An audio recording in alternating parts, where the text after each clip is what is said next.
નમો હરિયંતાણમ નમો સિદ્ધાણમ નમો આયર્યાણમ નમો વજ્જાયાણમ નમો લોય સવસાવણમ એસો પંચન મુક્કારો સપપાપણાસનો મંગલાનંચ સભ્યસિમ પરમમ હવૈ મંગલમ આદિમમ પૃથ્વીનાથમ આદિમમ નિષ્પરિગ્રહમ આદિમમ તીર્થનાથમ ચ રસપાદિનમ સ્તુભ સુધાસુધર્વાગ્જોષ્ણા નિર્મલિકતિન્મુખમ લક્ષ્મતમ શાંતિ શાંતિનાથ જનુસ્તુભ શ્રેય શ્રિયા મંડલકિલી સદ્મશ્રી યુક્ત સંકેશ્વર પાર્થનાથમ દુર્વાર સંસાર યાચરક્ષમુક્ષસ્ય માર્ગે પ્રસારતવાહમ જય જગદેવ જોણી વિયાણવો જગ ગુરુ જગાણંદો જગણાવો જગબંધુ જય જગપ્રિયા મોય ભૈવમ જય શુયાણમ ભવોદિત્યણો પચ્છમો જય ગુરુ લોગાણમ જય મહપ્પા મહાવીરો ઓંકારમ બિંદુ સંયુક્તમ નિત્યમ જાયંતિ યોગિનમ કામદમ મોક્ષદમ ચૈવ ઓંકારાય નમો નમઃ સર્વારીષ્ટપ્રણતરવિષ્ટાર્થદાયિને સળભનિધારાય ગૌતમ સ્વામિને નમઃ જ્ઞાનધ્યાન ક્રિયાધિકાય કુશલ પ્રદ્યુમ્ન ચેતાગુરુ અંતર્લોચન પદ્ભાસિતમ યસ્ય ઓંકારેણ સુસેવિત વિદતમ ઓંકાર સેવા પર સોયમ સમ્ય મના સદા વિજયતે શ્રી સિદ્ધિ સૂરીશ્વરમ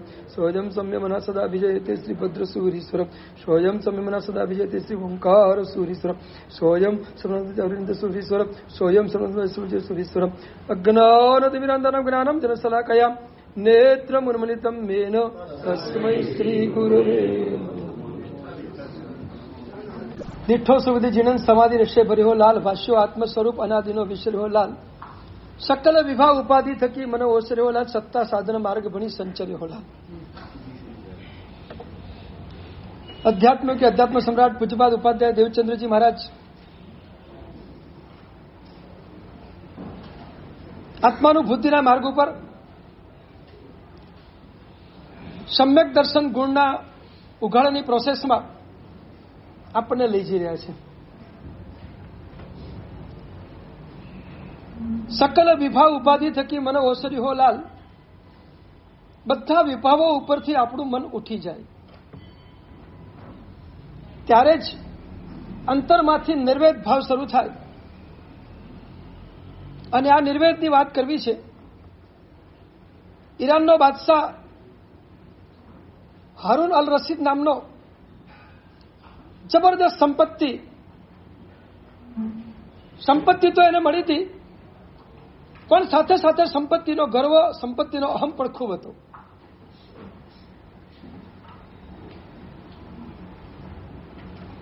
પુણ્ય પચે નહીં એટલે પુણ્યનું અજીર્ણ અહંકાર પેદા થાય. પુણ્ય પણ પચાવવું બહુ અઘરું છે, બહુ અઘરું છે. એક અપેક્ષા એ પાપના ઉદયને પચાવો સહેલો છે પણ પુણ્યના ઉદયને પચાવો ઘણો બધો અઘરો છે. આ રાજા સંપત્તિ ખૂબ, સંપત્તિનો ગર્વ પણ ઘણો અને અહંકારનો નશો હોય ત્યારે સ્વભાવમાં સ્વાભાવિક રીતે તુચ્છતા પેદા થાય. સ્વભાવમાં તુચ્છતા જે આવે એને ઉતારી પાડવાની પ્રવૃત્તિઓ શરૂ થાય.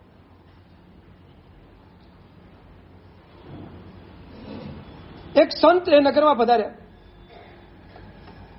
અને સંતને ખબર પડી કે આ રાજાનો ઘમંડ ઘણો છે. સંતને કરુણા થઈ કે આનો ઘમંડ ઉતારવો પડશે. રાજા તો એમને નમવા માટે ન ગયા પણ સંતને થયું કે આપણે સામેથી જઈએ. ક્યારેક એવું બને કે કોઈક વ્યક્તિને સામેથી જઈને પણ આપણે એને પ્રતિબોધ કરવો છે. એ બધા અહંકારમાં આપણને ન બોલાવે પણ આપણા જવાથી ફાયદો થતો હોય તો આપણે એક વખત ટ્રાય કરી લેવું છે. સંત સામેથી ગયા, કરુણા છે, સંતની કરુણા હોય છે. અને સામેથી જઈને સંત એને ત્યાં ઉભા રહ્યા અને સંતનું સ્વાગત કર્યું. સંત બેઠા અને ઉપદેશની ધારા એમને શરૂ કરી. અને સંતે એને એટલું જ પૂછ્યું,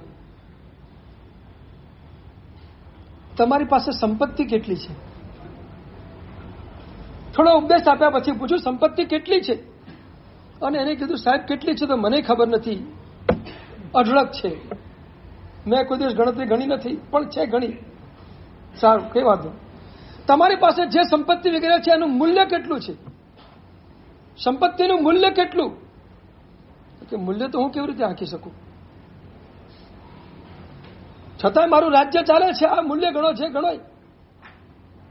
ઠીક છે. અને સંતે બહુ સરસ વાત કરી કે ધારો કે તમે ક્યાંક રણ પ્રદેશમાં કોઈ વખત મુસાફરીએ પહોંચી ગયા છો, તમે એકલા અટુડા પડી ગયા, તમારા સાથીઓ બધા છૂટા પડી ગયા અને તમે એકલા જંગલમાં છો અને અચાનક બપોરનો સમય થયો, તમને પાણીની તરસ લાગી. તમે ચારે બાજુ પાણી શોધો છો, પણ તમને ક્યાંય પાણી મળતું નથી. પાણી પાણી પાણી પાણીની બૂમ પાડો છો, અને એ વખતે કદાચ કોઈક મુસાફર આવી જાય અને તમને કહે કે હું તમને પાણી આપું, અને તમે રાજીના રેડ થઈ જાઓ, ચલો પાણી મળશે, જીવન મળી જશે. એક ગ્લાસ પાણી તમને આપે, એક ગ્લાસ પાણીના બદલામાં તમે એને શું આપો? અને રાજા કે એને મને જીવન આપ્યું છે, હું એને અડધું રાજ્ય આપી દઉં. એ માગે તો હું અડધું રાજ્ય એને આપી દઉં એક ગ્લાસ પાણીમાં. સંત કે બહુ સરસ. હવે બીજી વાત, ધારો કે તમે બીમાર પડ્યા અને એવો અસાધ્ય રોગ લાગુ પડી ગયો છે કે કોઈ ડોક્ટરો એમાં ક્યાંય કામયાબ થતા નથી, બધા નિષ્ફળ જઈ રહ્યા છે. બધા ડોક્ટરોએ, બધા જ આયુર્વેદિક વૈદ્યોએ હાથ ઊંચા કરી નાખ્યા, તમારો કોઈ ઇલાજ કેમે કરીને થાય એમ નથી. અને એ વખતે કોઈ ગામડિયન વૈદ્ય ત્યાં આવી જાય અને તમને એક નાનકડી પડીકી આપે, અને એ પડીકીથી તમને સારું થઈ જાય. તમે એ વૈદ્યને શું આપો? કે એને મને જીવન આપ્યું, માગે તો અડધું રાજ્ય એને આપી દઉં, અડધું રાજ્ય એને આપી દઉં. સંત કે બહુ સરસ. અડધું તમે પાણીના ગ્લાસ વાળાને આપો, અડધું તમે પડીકી વાળાને આપો, તો તમારા રાજ્યની કિંમત કેટલી થઈ?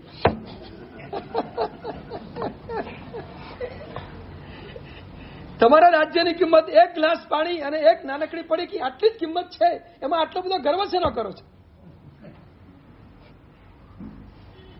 બહુ મજાની વાત બતાવી.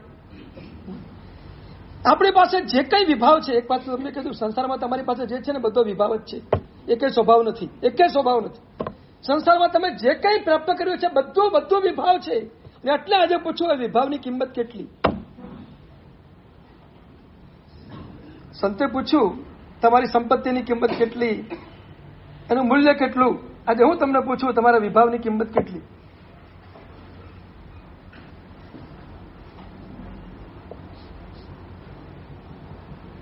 શક્રસ્તવમાં પરમાત્માના વિશેષણો આવે, પરમાત્માની સ્તુતિ કરાઈ છે. એ પરમાત્માના વિશેષણો પૈકીનું એક બહુ મહત્વનું વિશેષણ છે પુણ્ય પાપ રહિતા.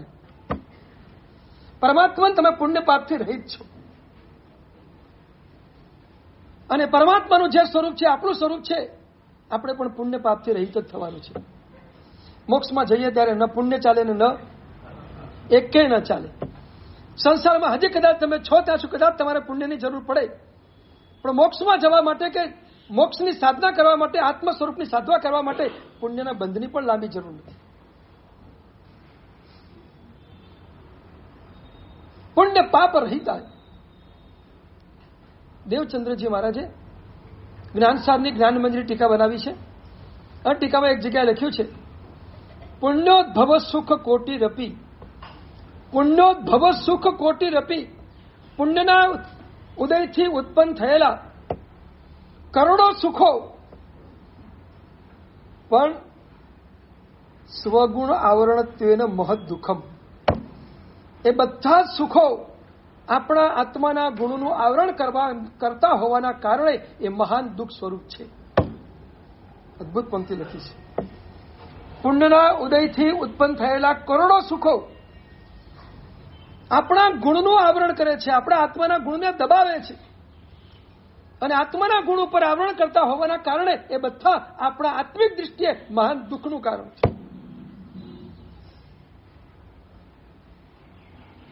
આધ્યાત્મિક દૃષ્ટિએ પુણ્યનો ઉદય સુખનું કારણ કે દુઃખનું કારણ? આધ્યાત્મિક દૃષ્ટિએ ગુણનો સુખનો ઉદય, પુણ્યનો ઉદય એ સુખનું કારણ કે દુઃખનું કારણ?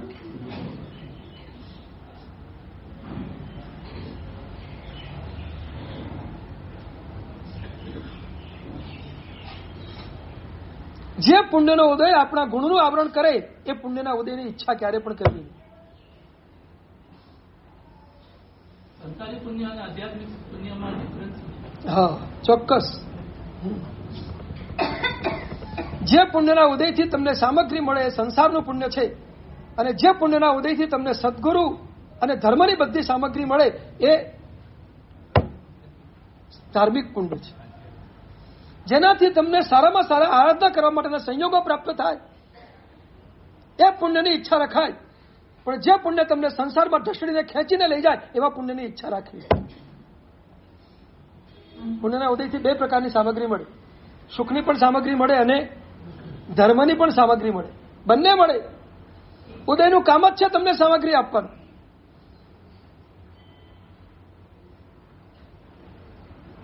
પણ પુણ્યના ઉદયથી જે ભૌતિક જગતની સામગ્રી મળે એમાં તમે જો ખેંચાઈ ગયા તો પોતાના ગુણનું આવરણ થયા વગર નથી. અને પુણ્યના ઉદયથી ધર્મના સંયોગો મળે તો કદાચ બની શકે આપણા આવરણને આપણે દૂર કરી શકીએ અને ગુણોનો ઉઘાડ કરી શકીએ.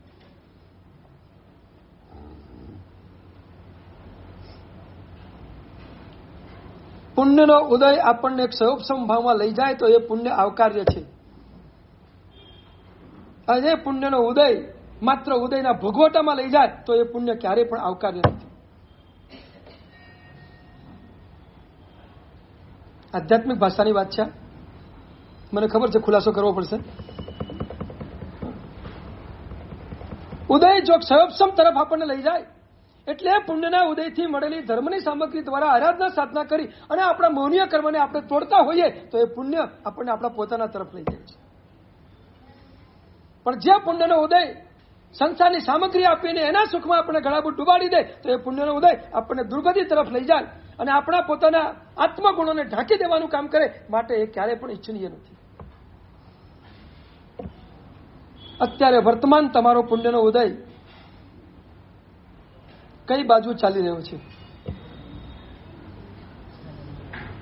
વર્તમાન પુણ્યનો ઉદય કઈ બાજુ ચાલી રહ્યો છે?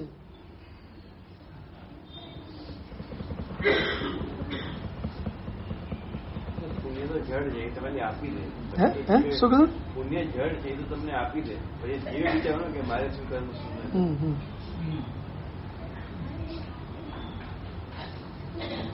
જળના ઉપયોગમાં જો આપણી પાસે વિવેક હોય તો એ તમારી પાસે સમ્યક દર્શનની ભૂમિકા તૈયાર છે એમ માની લેવાનું.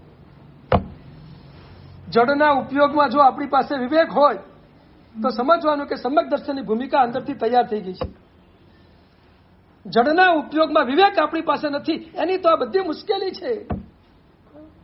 પુણ્યના ઉદયથી જે જળ સામગ્રીઓ મળી છે એ બધી જળ સામગ્રીઓ પ્રત્યેનો આપણો વિવેક કેટલો, એના ઉપયોગમાં વિવેક કેટલો, અને ઉપયોગ કરો ત્યારે વિવેકપૂર્વક કરો. આ બધું હે છે એમ સમજીને કરો કે ઉપાદેય છે એમ સમજીને કરો. વિવેકનું કાર્ય છે હે અને ઉપાદેયની બુદ્ધિ પ્રગટાવવું. વિવેકનું કામ હે અને ઉપાદેયની બુદ્ધિને પ્રગટાવવાનું કાર્ય છે. એ પુણ્યના ઉદયથી મળેલી સામગ્રી સંસારની સામગ્રી તમને હે લાગે કે ઉપાદેય લાગે, એ છોડવા જેવી લાગે કે પકડી રાખવા જેવી લાગે? ચલો ગુજરાતી ભાષામાં વાત કરું.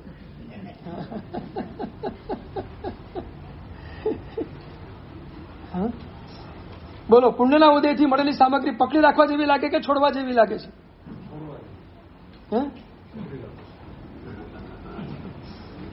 પર્યુષણ આવે છે નજીકમાં.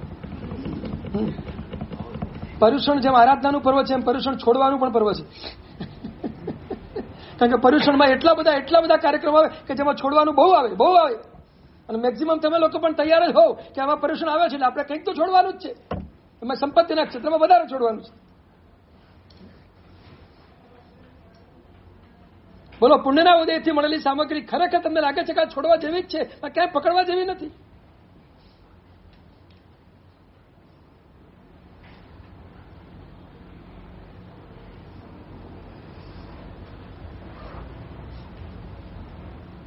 પુણ્યના ઉદયમાં એક ઉદય એવો છે, 42 પુણ્યની પ્રકૃતિમાં એક પુણ્યનો ઉદય એવો છે કે એ પુણ્યનો ઉદય થાય છે ત્યારે એ ઉદય તરફ એની પોતાની ક્યારે પણ નજર હોતી નથી.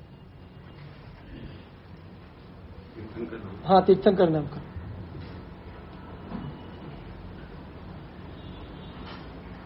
તીર્થંકર નામ કર્મ બંધાય છે સરાગ અવસ્થામાં. તીર્થંકર નામ કર્મનો ઉદય થાય છે વિતરાગ અવસ્થામાં. બધા જ જીવોનું કલ્યાણ કરી દઉં, સવે જીવ કરું શાસન રસેની ભાવનાથી તીર્થંકર નામકર્મનો બંધ થાય છે. પણ તીર્થંકર નામકર્મનો ઉદય થાય છે ત્યારે આ ભાવના અંદર ક્યાંય હોતી નથી. તમને આશ્ચર્ય લાગશે.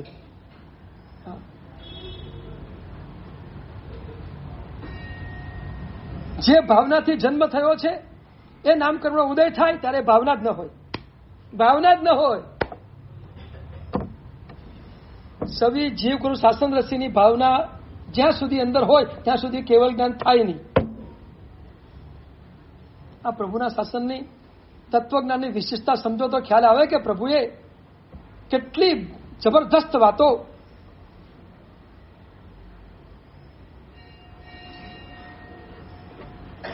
જ્યાં સુધી પરમ ઉદાસીન ભાવમાં એ આત્મા ચાલ્યો ન જાય, જ્યાં સુધી આ બધા વિકલ્પો અંદરથી નીકળી ન જાય, ચાહે શુભના વિકલ્પ હોય કે ચાહે અશુભના વિકલ્પ હોય, ચાહે સારું કરવાના વિકલ્પ હોય કે ચાહે ખરાબ કરવાના વિકલ્પ હોય, ચાહે સારું મેળવવાના વિકલ્પ હોય કે ચાહે ખરાબ મેળવવાના વિકલ્પ હોય, બધા વિકલ્પો અંદરથી નીકળી ન જાય ત્યાં સુધી કેવલ જ્ઞાન ક્યારે પણ થાય.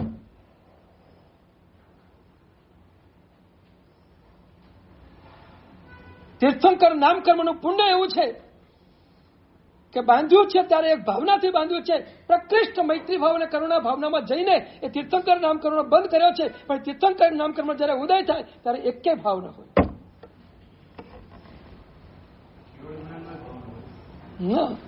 મારે કેવળ જ્ઞાન મેળવવું છે એને પણ કેવળ જ્ઞાન ન થાય. એટલે જયારે કેવળ જ્ઞાનની ક્ષણ આવે છે ત્યારે ભૂમિકામાં તમે જરૂર જઈ શકો. મારે કેવળ જ્ઞાન મેળવવું છે આજે ભૂમિકા શરૂ કરી અને કેવળ જ્ઞાનના લાસ્ટ પોઈન્ટ સુધી પહોંચી શકો. પણ કેવળ જ્ઞાનની ક્ષણ આવે ત્યારે બધા ભાવો નીકળી ગયા. કેવળ જ્ઞાન પછી તારવા માટે કોઈ જીવીને જાય તો એને બધું જ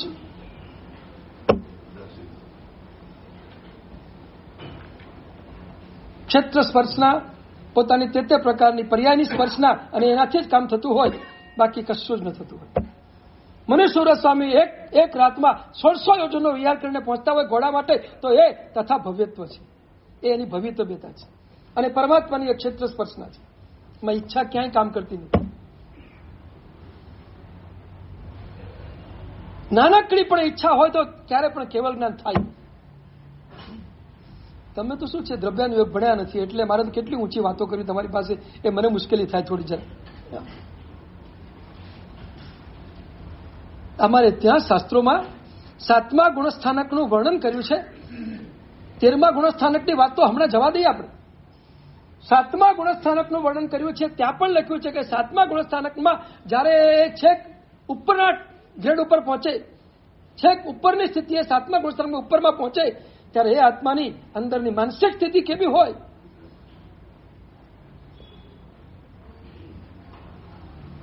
એને મોક્ષની પણ ઈચ્છા ન હોય ને સંસારની પણ ઈચ્છા ન હોય. મોક્ષે ભવે છે સર્વત્ર નિષ્પ્રિયો મુનિ સત્તમ. સંસ્કૃત શ્લોકની પંક્તિ છે. મોક્ષે ભવે છે સર્વત્ર નિષ્પ્રિયો મુનિ સત્તમ. મોક્ષમાં અને સંસારમાં એની કોઈ ઈચ્છા અંદરથી ક્યાંય હોય જ નહીં. એ 7મા ગુણસ્થાનકે ઉપરના વિભાગમાં પહોંચેલો એ અપ્રમત્ત મુનિ આત્મા છે. જો 7મા ગુણસ્થાનકે આ સ્થિતિ હોય તો 13મે તો ક્યાં પહોંચ્યો હોય આત્મા.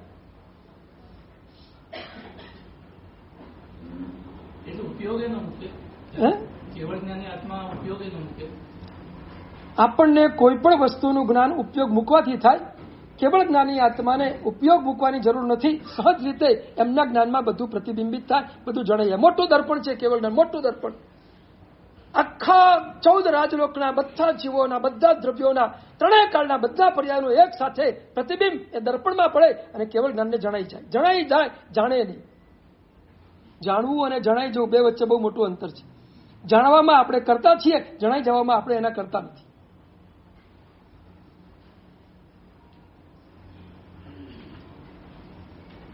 કેવળ જ્ઞાનનો મહિમા તો બહુ જબરદસ્ત છે. અદભુત કેવળ જ્ઞાનનો મહિમા છે. હા, એમને જાણવાનો પુરુષાર્થ નથી, જણાઈ જાય છે અને એ જાણી લે છે. બસ પતી ગયું, બીજું કઈ નથી. જણાઈ જાય છે અને જાણી લે છે બસ. પણ યાદ રાખો, એ જાણી લે છે એ માત્ર એક છેડો છે. બાકી એમનો પોતાનો ઉપયોગ પોતાના સ્વ સ્વરૂપ સાથે લીન થયેલો છે.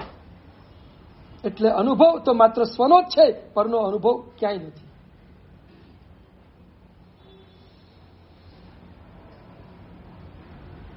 આવું તીર્થંકર નામકર્મનું પુણ્યકર્મનું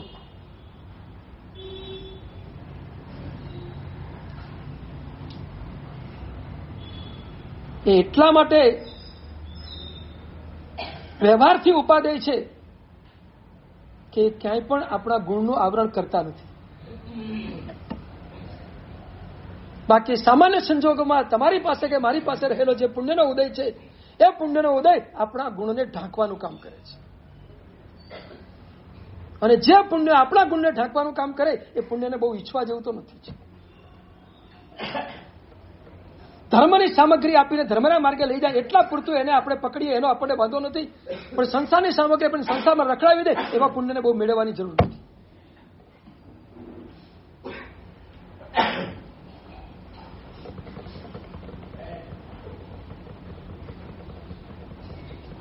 સંસારની સામગ્રી ધર્મમાં ટ્રાન્સફર તો થઈ શકે, પછી એના માટે ઈચ્છા કરાય કે? અત્યારે આપણું કોઈ પણ કામ ઈચ્છાથી જ થાય, ઈચ્છા વગર આપણું કોઈ કામ થતું જ નથી. ચાહે ધર્મનું કામ હોય કે ચાહે સંસારનું કામ હોય, કોઈ પણ કામ હોય.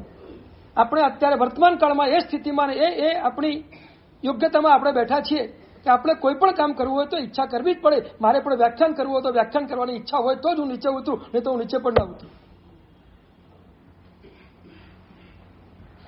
પૂજા કરવાની ઈચ્છા હોય તો જ માણસ પૂજા તરફ આગળ ડગલું માંડે. પૂજાની ઈચ્છા ના હોય તો એક ડગલું પૂજા માટે પણ માંડે નહીં. ધંધો કરવાની ઈચ્છા હોય તો જ દુકાને જવાની તૈયારી કરે. ધંધો કરવાની ઈચ્છા ન હોય તો દુકાને જવાની તૈયારી ન કરે. છોકરાને સ્કૂલમાં ભણવા જવાની ઈચ્છા હોય તો જ ભણવા જવા માટે જાય, નહીં તો એક ડગલું પણ ના આગળ વધે. ઈચ્છા પૂર્વક જ પ્રવૃત્તિ થાય એ આપણો વર્તમાન કાળ છે. આપણી કોઈ પણ પ્રવૃત્તિ ઈચ્છા વગર ક્યારેય પણ હોઈ શકતી જ નથી. સીધી તપ કરવો છે તો સીધી તપ કરવાની પણ એક ઈચ્છા છે, અને ઈચ્છા છે માટે પ્રવૃત્તિ છે. અને પદશ્રોમાં તમે 28 કરશો તો ઈચ્છાથી કરશો કે મારી ઈચ્છા છે ને 28 કરવી છે, એટલે ઈચ્છા પૂર્વકની પ્રવૃત્તિ છે. તૈયાર છો ને?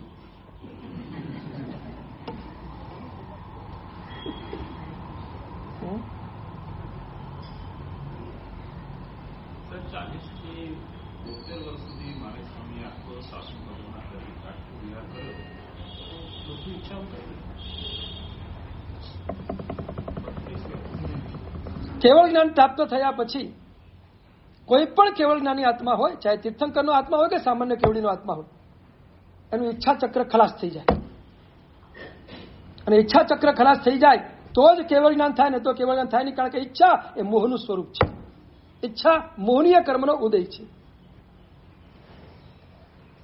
શુભની ઈચ્છા એ શુભ પ્રશસ્ત છે, અને અશુભની ઈચ્છા એ અપ્રશસ્ત ઉદય છે.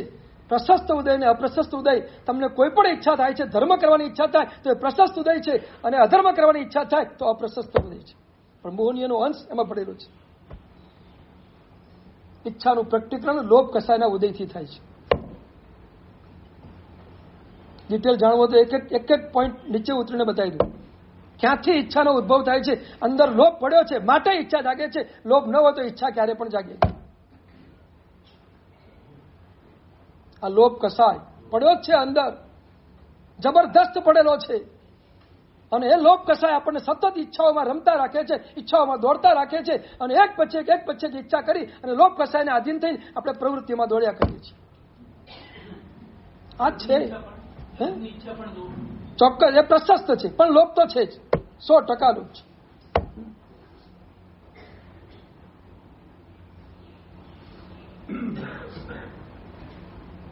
ગૌતમ સ્વામીને પણ પરમાત્મા પ્રત્યેનો રાગ હતો ને, માટે તો કેવળ જ્ઞાન અટક્યું હતું.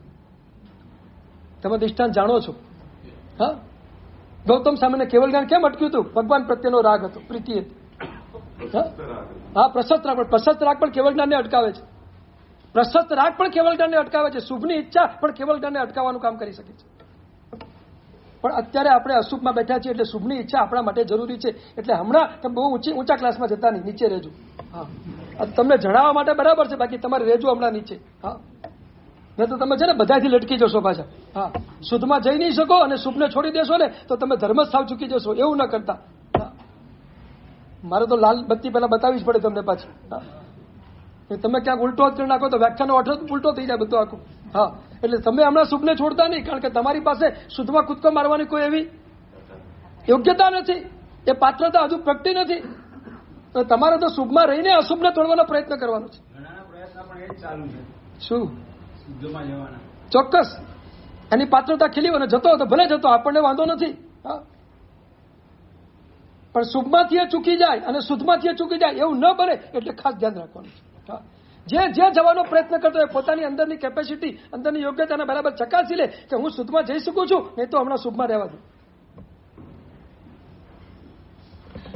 શુભ એ સમ્યક વિભાવ 100% છે. શુભ એ સ્વભાવ નથી એટલું યાદ રાખજો. શુભ વિભાવ છે પણ સમ્યક વિભાવ છે. જ્યાં સુધી શુદ્ધ વિભાવમાં જઈ ન શકીએ ત્યાં સુધી સમ્યક વિભાવ પણ આપણા માટે જરૂરી છે. એટલું સમજીને ચાલજો. જરૂરી છે. એનો અનાદર નથી કરવાનો. અનાદર નથી કરવાનો. અને સાથે સાથે એટલું મને આ જ છેલ્લો પોઈન્ટ નથી. આના કરતા શુદ્ધમાં મારે જઈને મારે મારા કેવળ જ્ઞાનને પ્રગટ કરવાનું છે. આ ભાવ પણ બરાબર જાળવી રાખવાનો છે. એમાં અટકી ન જાઓ, શુભમાં અટકી ન જાઓ, એ પણ ધ્યાન રાખજો. પણ હમણાંની આપણી પોઝિશન એ છે, હમણાં આપણે શુભને છોડી દેવા જેવું નથી. જો એક છે, જોકો શું કરે છે એ છોડી દો, આપણે શું કરવું છે એ વાત આપણે કરવાની છે. કોઈ પણ અજ્ઞાની વ્યક્તિ એ કામ કરતો તો એને અજ્ઞાની વાની છોડી દો. આપણે શું કરવું એ આપણે વિચારવાનું છે.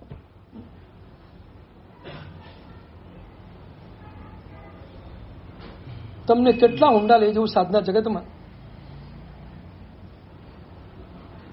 શુભમાં હોઈએ ત્યારે પણ શુભનું કર્તૃત્વ ન રાખીએ તો શુદ્ધમાં જવાય. આ વાત ખ્યાલમાં રાખજો. હા,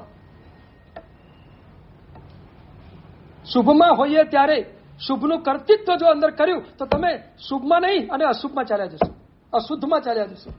જ્યાં જ્યાં કર્તૃત્વ કરશો ત્યાં તમે અશુદ્ધમાં ચાલ્યા જશો, મિથ્યાત્વમાં ચાલ્યા જશો. મહેરબાની કરીને શુભમાં પણ કર્તૃત્વ ક્યારેય પણ નહીં કરો. તો શુદ્ધની દિશા ખુલ્લી રહેશે. તો શુભમાં કરું છું અને કર્તૃત્વ કર્યા કર્યું તો શુદ્ધની દિશા ખુલ્લી નહીં થાય. બહુ બે બાજુ ધ્યાન રાખજો. હું શુભને છોડવાની ના 100% પાડીશ, પણ શુભમાં કર્તૃત્વ કરવાની પણ 100% ના પાડીશ. કર્તૃત્વ શુભમાં ક્યાંય કરતા નથી. એટલે તો હંમેશા સિદ્ધિતમના તપસ્વીઓને કહું છું, તમે કર્યો છે એવું સિદ્ધિતમ માનતા નહીં, પ્રભુએ કરાવ્યો છે એવું માનજો. બસ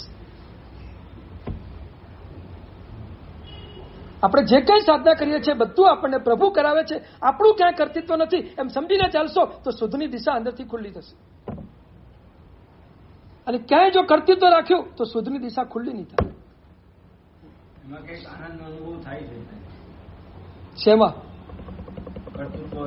હા, તો થાય જ. કારણ કે કર્તૃત્વને તોડવું એ શુદ્ધ છે. શુદ્ધ સાથેનું શુભ હોય તો તમને આનંદ આપ્યા વગર ન રહે.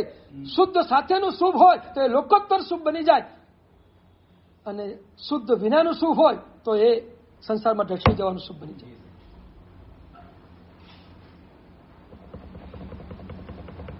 કોઈ પણ આરાધના કરીએ ત્યારે આ વિવેક તો આપણી પાસે જોઈશે જ.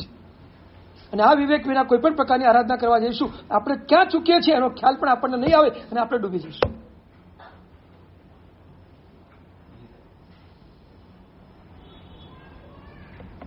દેવચંદ્રજી મહારાજે એટલા માટે તો સકલ શબ્દ લખ્યો છે. સકલ વિભાવ ઉપાધિ થકી મને ઓછું. સકલ વિભાવ, ચાહે પુણ્યોદયનો વિભાવ હોય કે ચાહે પાપોદયનો વિભાવ, બધા જ વિભાવને મારે છોડી દેવા. બધા વિભાવ પરથી મારે મારા મનને ઉઠાવી લેવું છે.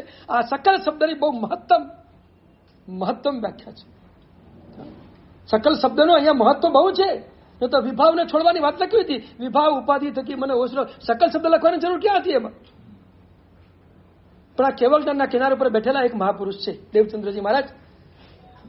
એક પૂર્વ જેટલું જ્ઞાન જેમની પાસે છે અને એના કરતા પણ એમની પરિણતિ શુદ્ધતર સુધી પહોંચેલી છે. અને એટલે પરિણતિના અનુભવના સ્તરમાંથી આ શબ્દો નીકળ્યા છે. એટલે પરાવાણી સ્વરૂપે આખું સ્તવન છે. અને એટલે સકલ શબ્દનું બહુ મહિમા છે. સકલ, ચાહે પુણ્યોદયનો વિભાવ હોય કે પાપોદયનો વિભાવ હોય, એકેય મારે જોઈતો નથી. બધા ઉપરથી મનને ઉઠાવી લેવું છે. એટલે જ મેં ગઈકાલે પણ તમને કહ્યું હતું કે તમારી પાસે રહેલા પુણ્યોદય ઉપરથી તમારું મન કેટલું ઉઠેલું છે. પુણ્યોદય ખટકે છે. તમારી પાસે જે કંઈ સામગ્રીને જે પુણ્યોદય સંસારિક જગત ભૌતિક જગતમાં છે એ પુણ્યોદય તમને ખટકે છે. આપણે હમણાં સંસારની જ વાત કરવી છો. અમે ધર્મની વાત બહુ લાંબી નહીં કરું. ખટકતું નથી. આ પુણ્યોદય તમને ક્યાંય અંદરથી ખટકો જ પેદા કરતો નથી. તમને પુણ્યોદયનો ખેદ છે? એ પુણ્યોદય પ્રત્યે અંદરથી ક્યાંય આમ ડંખ છે? નથી. તો પુણ્યોદયમાં તમે કેટલો સ્વીકારીને બેઠા છો. અને આ રીતે પુણ્યોદયને સ્વીકારીને આપણે બેસીએ તો નથી લાગતું કે આ પુણ્યોદય વિભાવ આપણા વિભાવમાં કેટલો ઢસડી જઈ રહ્યો છે. અને એક વસ્તુ ફરી તમને કહી દઉં, પુણ્યોદયના વિભાવ પ્રત્યેનો ડંખ જેને ન હોય એનામાંથી પુણ્યોદયનું કર્તૃત્વ નીકળવું બહુ અઘરું છે. બહુ અઘરું છે.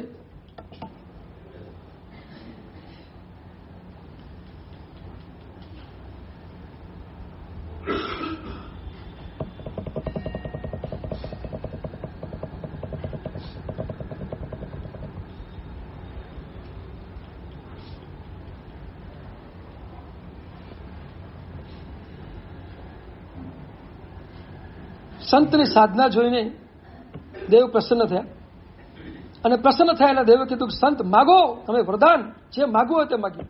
સંત કે મારે કંઈ જોઈતું જ નથી, મારે કંઈ જોઈતું જ નથી. એવું ના હોય અમે દેવ પ્રસન્ન થયા છીએ, કંઈક તો આપીને જ જઈએ તમને. મારે પણ કંઈ જોઈતું જ નથી ને તમારે આપીને શું કામ છે? જોઈતું જ નથી મારે. ના, એમ નહીં.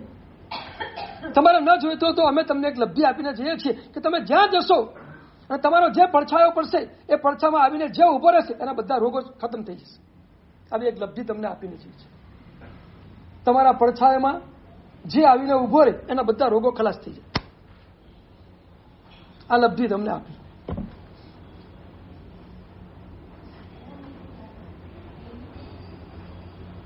થોડા દિવસ તો સંતની ઈચ્છા નહોતી પણ આપી દીધી. ચાલ્યું થોડાક દિવસ, પણ સંત કંટાળી ગયા. આ ઝંઝટ જ્યાં જઈને ઉભો ઢગલો થઈ જાય. મારી તો સાધના જ ખલાસ થઈ ગઈ. સાધના કરવી કેવી રીતે? ઢગલો ચારે બાજુએથી માણસો ઉમટી પડે. એક વાત ખબર પડે પછી તો પતી ગયું.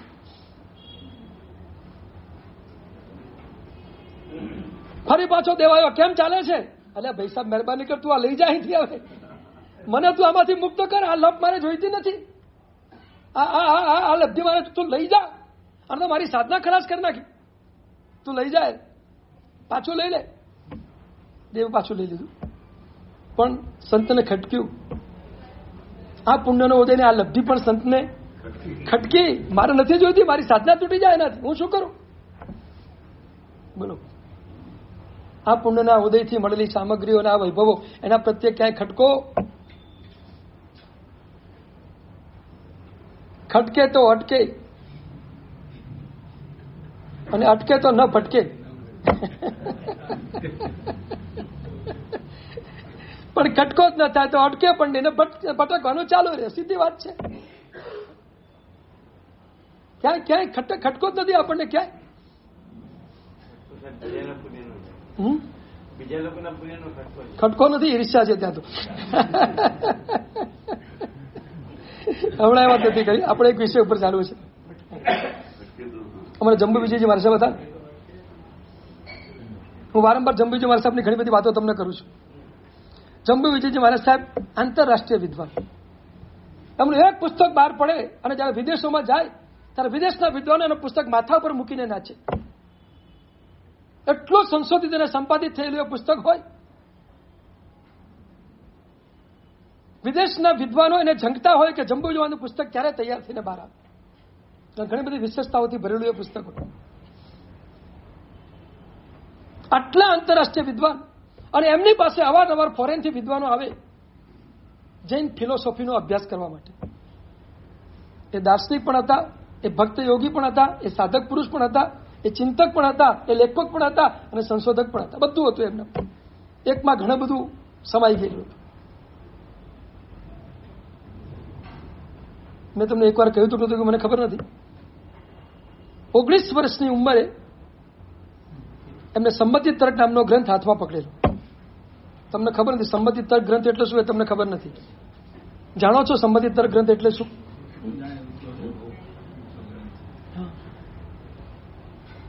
સંમતિ તર્ક ગ્રંથની અંદર બધા દર્શનોની વાત કરીને છેલ્લે સિદ્ધ અને સાબિત કર્યું છે કે પરમાત્માના શાસનનો સાદ્વાત દર્શન એ સૌથી શ્રેષ્ઠ છે. એની તોલે બીજું કોઈ દર્શન આવી શકે. પ્રમાણોથી, નયોથી, દલીલોથી બધી રીતે જબરદસ્ત એમાં રજૂઆત કરી છે. એટલે અમારે ત્યાં કહ્યું છે કે શક્તિ હોય તો સંમતિ તર્ક ગ્રંથ અવશ્ય ભણવો. આખો એક ન્યાય અને તર્કથી યુક્ત ગ્રંથ છે અને બધા દર્શનોની ઘણી બધી વાતો એમાં ઠલવાયેલી છે. એને પકડવાની જો યોગ્યતા અને ક્ષમતા ન હોય તો સંમતિ તર્ક ગ્રંથ પકડાય પણ. એ સંમતિ તર્ક ગ્રંથ માટે અમારે ત્યાં ઉપાધ્યાય એસયુજે માસે દ્રવ્યગુણ પરના રાસમાં લખ્યું છે. દ્રવ્યગુણ પરનો રાસ બનાવ્યો છે એમને ગુજરાતી ભાષામાં. અને એમાં ઉપાધ્યાયજી મારે જે પહેલી ઢાળમાં લખ્યું છે, આધા કર્મી મુનિએ ન વાપરવું એ એની સમાચારી છે. પણ સંમતિ તર્ક ગ્રંથ ભણવા મળતો હોય તો, કોઈ પંડિત પાસે રોકાવાની જરૂરિયાત જેવું લાગે તો, અને ત્યાં કોઈ ઘરો ન હોય, ખાલી એકાદ ઘર હોય તો પણ આધા કર્મી વાપરીને પણ સંમતિ તર્ક ગ્રંથ ભણવો. ચારિત્રમાં દોષ લગાડીને પણ સંમતિ તર્ક ગ્રંથ ભણવો. તમે કલ્પના કરો આ ગ્રંથની મહત્તા શું હશે.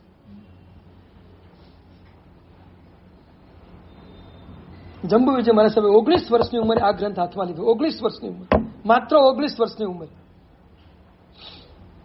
ત્યાં સુધીમાં 6 દર્શનનો અભ્યાસ એમને કરી લીધો. 6 દર્શનના ટોપ ક્લાસના બધા ગ્રંથો એમને વાંચી લીધા 19 વર્ષની ઉંમરમાં.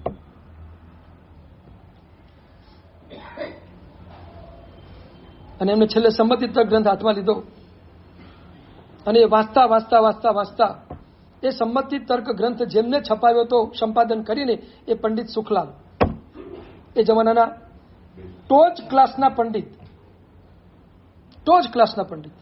સુખલાલજીનું નામ આવે એટલે લોકો બધાના ઉપર જ મૂકે, આનાથી ઉપર કોઈ નહીં. એટલા વિદ્વાન પંડિત સુખલાલ. અને એ સુખલાલે સંપાદન કરેલું આ સંમતિ તર્ક ગ્રંથ એમને વાંચવા માટે હાથમાં લીધો. અને વાંચતા વાંચતા વાંચતા વાંચતા ઢગલાબંધ અશુદ્ધિઓ પંડિત સુખલાલને મોકલાવી કે તમારા સંપાદનમાં આટલી અશુદ્ધિઓ છે. 19 વર્ષની ઉંમર પંડિત સુખલાલ આ બધી અશુદ્ધિઓને જોઈને છક થઈ ગયા. અને એમને જોયું કે બધી અશુદ્ધિ પરફેક્ટ કાઢી છે આ મહાત્મા. અશુદ્ધિ કાઢવામાં એમની કોઈ જગ્યાએ ભૂલ નથી. અશુદ્ધિમાં કોઈ અશુદ્ધિ નથી. અશુદ્ધિ કાઢવામાં કોઈ જગ્યાએ અશુદ્ધિ નથી. અને એમને થયું કે આ 19 વર્ષની ઉંમરે આ મહાત્મા પાસે આટલો ગજબનો ક્ષયોપસમ, આટલું જ્ઞાન આજ સુધીમાં મેં આવા વિદ્વાન જૈન જગતમાં કોઈ જોયા નથી. આજે મને પહેલા એક વિદ્વાન મળે છે કે જે 19 વર્ષની ઉંમરે મારા સંપાદન કરવાના ભૂલ કાઢે છે. ધન્યવાદ છે એ મહાત્મા. સામે ચડીને મહાત્મા પાસે ગયા અને પંડિત શુક્લાજીને એમને અનુમોદના કરી કે ધન્યવાદ, હું તમારા જ્ઞાનપત્રે આફરીન છું. મારા સંપાદનમાં ભૂલ નીકળી છે એની મને કોઈ ચિંતા નથી, એનો મને આનંદ છે. પણ મને તમારા જ્ઞાન પ્રત્યે એટલું બધું ગર્વ છે, એટલું બધું ગર્વ છે, જેની શાસનમાં તમે કેટલું પ્રકાંડ જ્ઞાન પ્રાપ્ત કર્યું છે.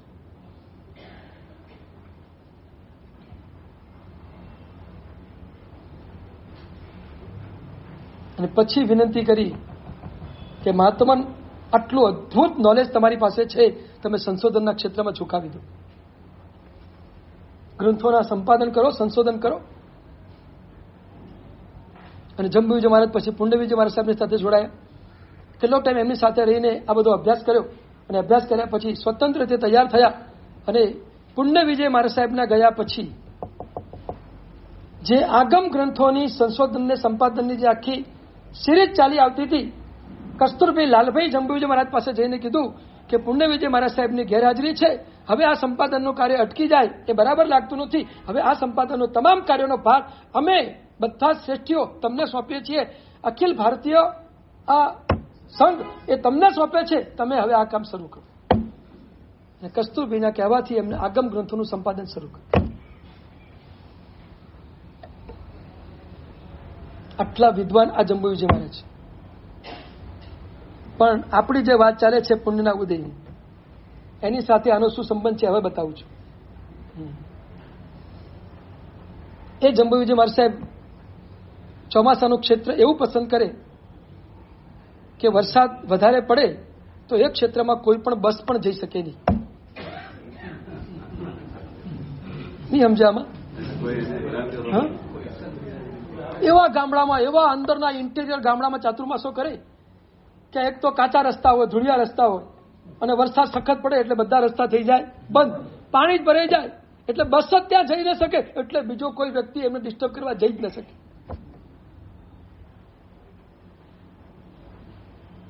એ માને કે આ પ્રસિદ્ધિ એ મારી સાધનામાં એક નડતર છે. પ્રસિદ્ધિની એમને પીડા થાય, પ્રસિદ્ધિની પીડા થાય, બહુ મુશ્કેલ છે. પ્રસિદ્ધિની પીડાનો અર્થ છે પુણ્યોદયની પીડા.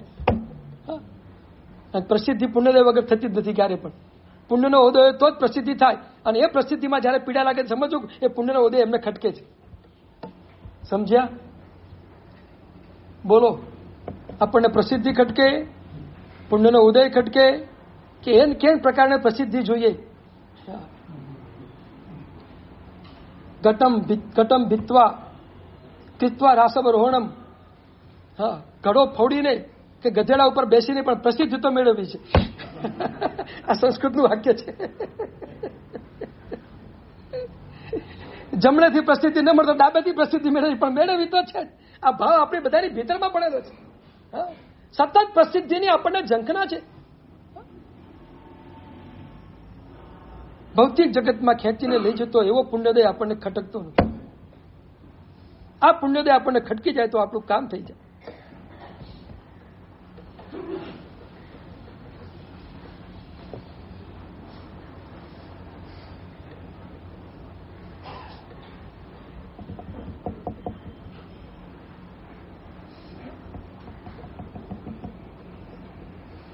પાપનો બંધ ખટકે અને પુણ્યનો ઉદય ખટકે. બે ચીજ બરાબર ધ્યાનમાં રાખજો.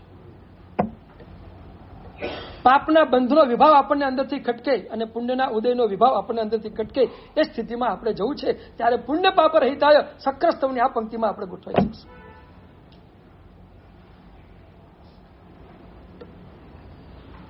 પાપના બંધનો વિભાવ ખટકે છે. એક બે વાક્ય લખી રાખજો. બંધના વિભાવને અટકાવો, બંધના વિભાવને અટકાવો અને ઉદયના વિભાવમાં ન અટવાવો. બંધના વિભાવને અટકાવો અને ઉદયના વિભાવમાં ન અટવાવો. ઉદયના વિભાવમાં ક્યાં અટવાઈ ન જતા, એમાં ખેંચાઈ ન જતા, અને બંધના વિભાવને અટકાવવાનું કામ કરજો. સ્ટોપ કરો. બંધનો વિભાવ કરવો નથી, બંધ પાપનો કરવો નથી. પાપના બંધમાંથી બહાર નીકળી છે. હું બંધ પાપનો એટલા માટે કહું છું, પાપનો ઉદય તો અમે તમને ખટકે જ છે, એટલે એમાં તો મારે કે બહુ લાંબુ કહેવાની જરૂર પણ નથી. બોલો, પાપનો ઉદય ગમે છે કોઈને? આટલા બધા છે, પાપનો ઉદય કોઈને ગમતો નથી. બધાની એક જ ઈચ્છાઓ છે, પાપનો ઉદય નીકળી જાય તો સારું, નીકળી જાય તો સારું, અટકી જાય તો સારું. એટલે એમાં મારે તમને અટકાવવાની કોઈ વાત કરવાની જરૂર છે જ નહીં, કારણ કે એમાં તમારો પ્રયત્ન જ છે અટકાવવાનો. આપના બંધના વિભાવને અટકાવવાનો પ્રયત્ન કરો. એ જો બંધનો વિભાવ અટકાવી ન શકીએ તો આપણે ક્યાં પહોંચી જઈએ? શૈણિક મહારાજાએ પાપના બંધના વિભાવને અટકાવ્યો નહીં તો ક્યાં પહોંચી ગયા? પછી ભલે પાછળથી તીર્થંકર નામકરણનો બંધ થયો, પણ તીર્થંકર નામકરણનો બંધ થયેલો હોવા છતાં, સાહિક સમ્યક દર્શનની પ્રાપ્તિ થયેલી હોવા છતાં એ શૈણિક મહારાજાનો આત્મા ક્યાં ગયો? કેમ ગયો? હિંસાના પાપને અટકાવી ન શક્યા, હિંસાના પાપની અનુમોદનાને પણ અટકાવી ન શક્યા. પ્રવૃત્તિને તો ન અટકાવી શક્યા, પણ હિંસાની અનુમોદનાને પણ ન અટકાવી શક્યા.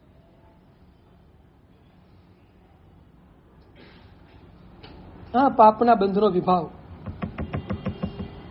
જ્યારે જ્યારે પણ પાપ પ્રવૃત્તિ કરવાનો પ્રસંગ આવે ને ત્યારે અંદરથી દુઃખ અને દર્દ પેદા થાય. એ સ્થિતિમાં આવશો તો અટકવાનું કામ થશે, નહીં તો અટકવાનું કામ નહીં થાય. નહીં તો બિંદાસ કરવાનું કામ થશે. હા, પડી ગયો. તે શિકાર કરવા ગયા અને હરિણીને તો બાણ માર્યું, હરિણી વિંધાઈ ગઈ અને સાથે એનો ગર્ભ પણ નીકળી ગયો. અને એ વખતે જે એની પ્રશંસાને અનુમોદના કરી, શાસ્ત્રકારો કે છે કે નરક બંધ થઈ ગઈ. ત્યાં જ નરક બંધ થઈ ગઈ, ત્યાં જ નરકનું આયુષ્ય બંધ થઈ ગયું. આયુષ્ય ક્યારે બંધાય આપણને ખબર નથી. અને જ્યારે બંધાય ત્યારે તમે જે પોઝિશનમાં હોય એ પ્રમાણેનું આયુષ્ય બંધ થઈ જાય. આ તો ફોટોગ્રાફર જેવું છે. આયુષ્ય કર્મ એક્ઝેક્ટ ફોટોગ્રાફર જેવું છે. હા, તમે જે પોઝિશનમાં હો અને પેલો ક્લિક કરે એ વખતે તમે જે પોઝિશનમાં હો, બગાસું ખાતા હો તો બગાસું ખાતો ફોટો આવી જાય. પેલો કે પણ ખરો સાવધાન સાવધાન, અને અચાનક બગાસું આવે ને એટલે પેલો ક્લિક કરે તો બગાસું વાળો ફોટો આવે.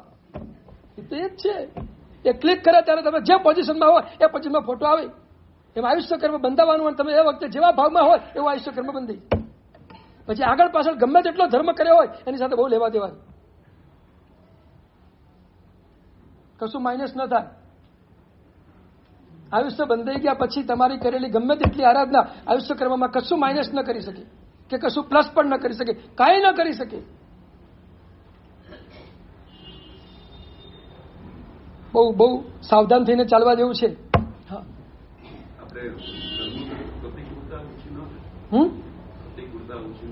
શું પ્રતિકૂળતા? હા હા થાય. પાપ કર્મમાંથી એનો રસ તૂટે, અને રસ તૂટે એટલે પ્રતિકૂળતા ઓછી મળે એવું તો બની શકે, પણ આયુષ્ય કર્મમાં કોઈ ફેરફાર નથી. 7 કર્મોમાં તમે થોડો ઘણો ફેરફાર કરી શકો, એ પણ ક્યારે કરી શકાય એની વાત હું તમને વિસ્તારથી સમજાવીશ. કરેલા કર્મોમાં ક્યારે આપણે ફેરફાર કરી શકીએ, કેટલો ટાઈમ આપણને મળ્યો છે, એ ટાઈમમાં જો ફેરફાર થઈ જાય તો ઘણું બધું કામ આપણું થઈ જાય. પણ એ જે ગોલ્ડન પીરિયડ છે, એ પીરિયડ કયો છે એ મારે તમને સમજાવવું પડશે.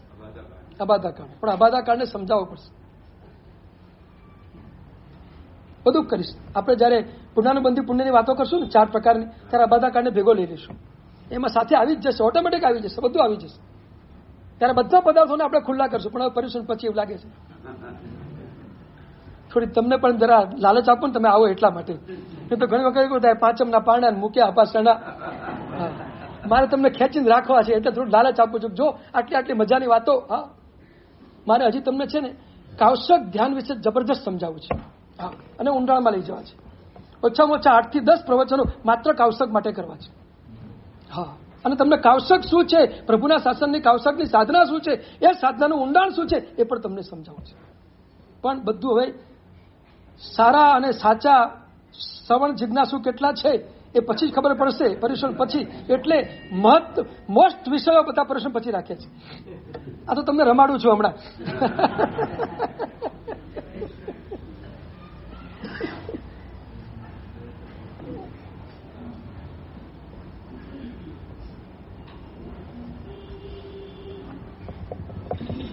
પુણ્યનો પાપનો બંધ આપણને ખટકે.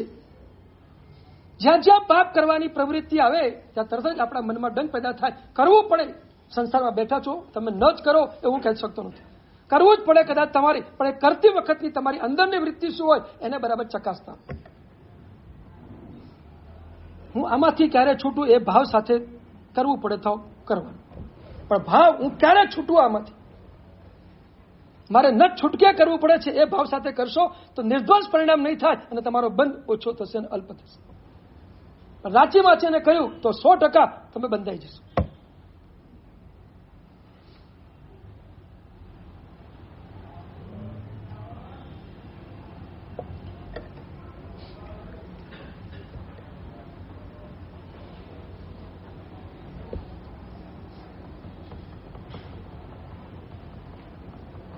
તો પુણ્યોદય ને પાપોદય સકલ વિભાગ ઉપાધિ થકી મને ઓસરી હો લાલ.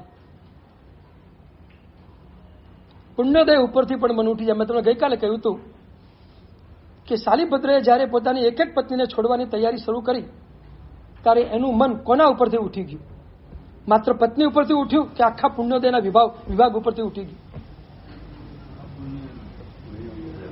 એ પત્નીનો ત્યાગ કરવાનો હતો કે 7 મહેલના મકાનનો પણ ત્યાગ કરવાનો હતો?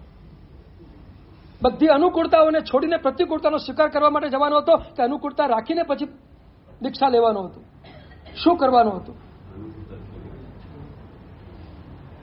એને મળેલા તમામ પ્રકારના પુણ્યોદયને ત્યાગ કરીને જવા માટે નીકળ્યો. આ પુણ્યોદયનો વિભાવ એને ખટક્યો અને એટલા માટે નીકળવા માટે તૈયાર થયો.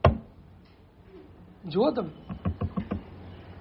એક પ્રશ્ન પૂછેલો, શાલિભદ્રએ જયારે પત્ની છોડવાનો વિચાર કર્યો, એક એક પત્નીનો ત્યાગ કરવાની શરૂઆત કરી, એ વખતે એના પુણ્યોદયમાં ક્યાં કચાશ આવી કે એના છોડવાની તૈયારી કરી? કઈ જગ્યાએ તૂટ્યું? પુણ્ય ક્યાં તૂટ્યું તેને છોડવાનો વિચાર આવે? પુણ્ય ક્યાં તૂટ્યું? પુણ્યનો ઉદય ઓછો ક્યાં થયો?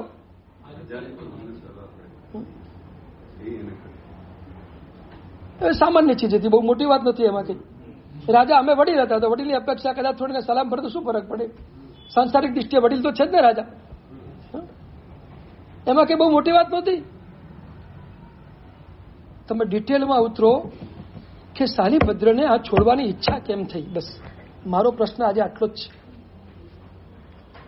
આ પુણ્યોદયના વિભાવને પણ છોડવાની ઈચ્છા શાલિભદ્રને જાગી કેમ? એક માત્ર રાજા આવે અને એક માત્ર નીચે ઉતરવું પડે એટલા માત્ર બસ આખો સંસાર છોડી દઉં, આ વાત જલ્દી બેસતી નથી મગજ.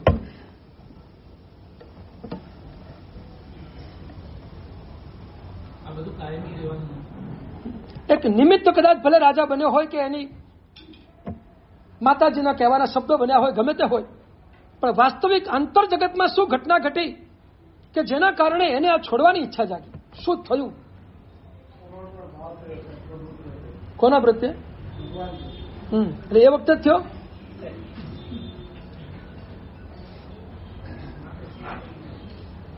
બહુ ઊંડું રહસ્ય છે.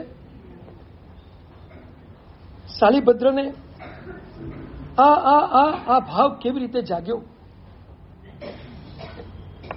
એ જાણવા માટે એના પૂર્વભાવને વ્યવસ્થિત રીતે જોવો પડે.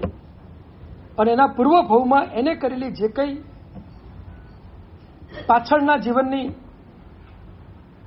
પ્રવૃત્તિ અને વૃત્તિ છે એને તમે જુઓ તો આનો તાળો મળે, નહીં તો આનો તાળો મળી શકે નહીં.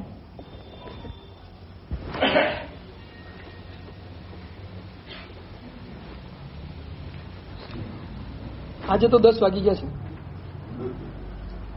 તમને સમજાવીશ પુણ્યાનુબંધી પુણ્યના 4 પ્રકારો જયારે સમજાવીશ ને ત્યારે શાલિભદ્રને કેવી રીતે આ ભાવના જાગી અને આટલો જબરદસ્ત વૈરાગ્ય એને કેવી રીતે પ્રગટ્યો, એની પાછળનું ઊંડાણથી કારણ શું હતું, એનું મન અંદરથી કઈ રીતે તૈયાર હતું અને એની પાત્રતા કઈ રીતે તૈયાર થયેલી હતી એ આપણે ઊંડાણથી જોઈશું. ત્યારે જ આ રહસ્ય અંદરથી પ્રગટ થશે. એમને એમ નહીં થાય. આજે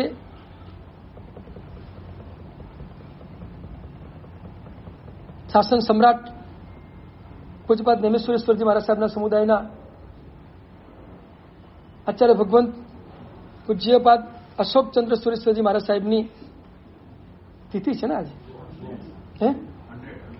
હા, 100 વર્ષ પૂરા થાય છે. એટલે જન્મદિવસ છે કે જન્મદિવસ છે આજે? આજે એમનો જન્મદિવસ છે. અશોકચંદ્ર સુરી મહારાજ સાહેબે જે શાસનની પ્રભાવના કરી છે અને એમને આરાધના સાધના દ્વારા જે આંતરિક ગુણોની ખીલવણી કરી છે, બહુ અદભુત, અત્યંત ભદ્રિક અને અત્યંત સરળ.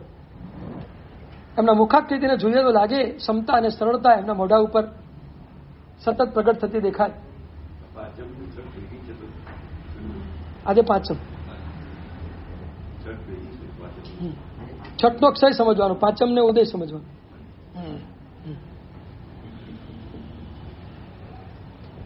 આજે પાંચમની જ આરાધના કરવાની છે. તો એ અશોકચંદ્ર સુરી મહારાજ કેટલી પ્રતિષ્ઠાઓ એમને કરાવી, કેટલી અંજન સલાકો એમને કરાવી અને કેટલી જબરદસ્ત સૂર્યમંત્રની સાધના એમને કરી છે. એમની સૂર્યમંત્રની સાધના બહુ અદભુત. અને એ સૂર્યમંત્રની સાધનામાંથી એમની પ્રગટેલી અંદરની શક્તિઓ પણ જબરજસ્ત.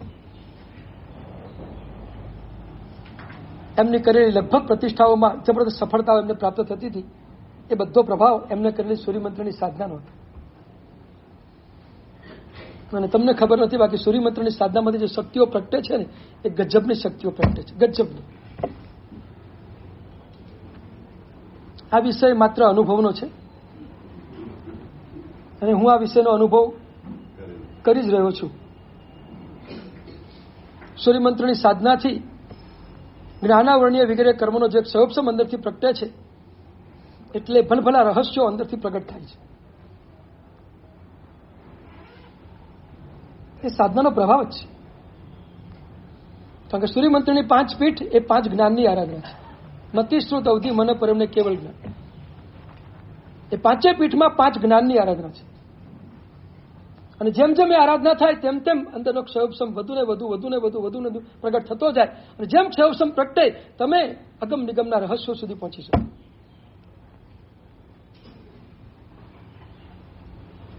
અને એનો પ્રભાવ એક બાજુ ક્ષયોપસમ ખુલે અને એક બાજુ જબરદસ્ત પુણ્યાનુબંધી પુણ્યનું સર્જન થાય કે જેના દ્વારા શાસનના અનેક કાર્યો સફળતાની ટોચ ઉપર પહોંચી શકે. આ સૂર્યમંત્રની સાધના છે. આવી સૂર્યમંત્રની સાધના અશોકચંદ્ર સુરી મહારાજ સાહેબે ઘણી બધી સરસ રીતે કરેલી અને એમાંથી પ્રગટ થયેલી જબરદસ્ત શાસનના કાર્યોની શક્તિ અને એ શક્તિનો ઉપયોગ એમને શાસનના કાર્ય માટે ખૂબ કર્યો. ખૂબ કરી. જ્યાં ગયા ત્યાં જબરદસ્ત પ્રભાવના એમના નામે થઈ.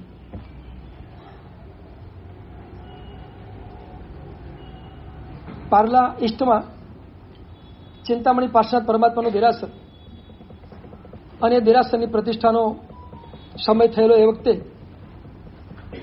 ચડાવવા હતા. એ ચડાવવા વખતે અમે પણ હાજર હતા. પ્રતિષ્ઠામાં પણ અમારા અરવિંદ સુરી મહારાજ, મુનિચંદ મહારાજ વગેરે હાજર હતા. પ્રતિષ્ઠા આ બધા મહાપુરુષોની સાથે રાખીને થયેલી હતી.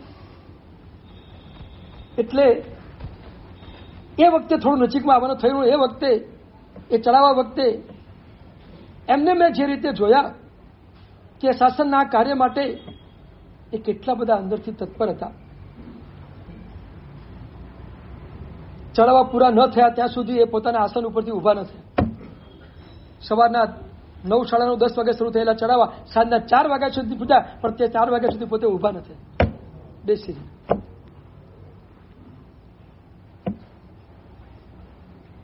શાસનના કાર્યો એમને થતા નથી. એના માટે ઘણો બધો શારીરિક ભોગ પણ આપવો પડે છે. અને આવો અને એ જબરદસ્ત એ પ્રતિષ્ઠાને એમને સરસ રીતે એમના પુણ્યથી અદભુત રીતે સંપન્ન થઈ. તો અને આ બધા વિશિષ્ટ પ્રભાવનાના કાર્યો વચ્ચે પણ એમના જીવનમાં લગભગ અહંકાર જોવા ન મળે, નિરહંકારિતા. આ જ વિશિષ્ટ ગુણ હતો એમનો. આટલી ટોચ કક્ષાની પ્રભાવના અને બધું હોવા છતાં વચમાં ક્યાંય અહંકાર નહીં. બસ આ જ એમની યોગ્યતા અને પાત્રતા ડેવલપ થયેલી હતી.